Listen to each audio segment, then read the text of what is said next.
President Trump will be in western Pennsylvania within the next hour or so. He's touring the Shell cracker plant in Potter Township, Beaver County.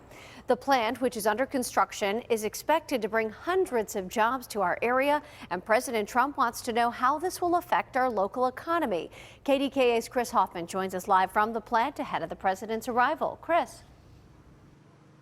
Good afternoon. This is President Donald Trump's first visit to the area since he came to pay his respects after the Tree of Life synagogue shooting back in October. Now, he'll be speaking at the Shell cracker plant just across the river there in about 2 hours or so. Now, he's expected to talk about jobs and energy during that visit today. President Donald Trump is visiting the Keystone State for the 13th time since taking office.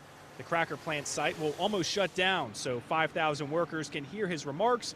He is expected to talk about jobs and energy today. This president's committed to trying to find ways to have an all-of-the-above energy policy in this country. U.S. Secretary of Energy Rick Perry spoke to KDKA Live this morning. These big plants are going to be built close to the natural resource. This appearance by President Trump comes as he's gearing up for a 2020 presidential run. He's trying to keep hold of the industrial areas that helped him win in 2016.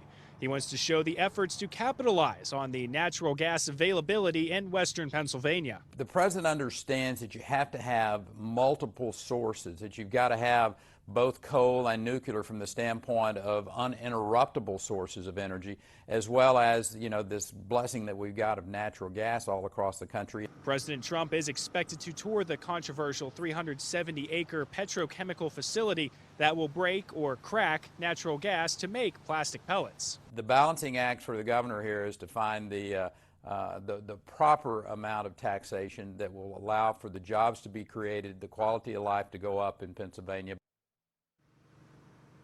Now, the Pennsylvania Democratic Party says in a statement the president should not be celebrating this plant when just a few miles down the road there, the Bruce Mansfield power plant will be closing, laying off hundreds of workers. Now, we are expecting protests to happen during his arrival throughout the afternoon. We'll have coverage throughout the day, so stay with us on air and online. We're live in Monaca, Beaver County this afternoon. Chris Hoffman, KDKA News.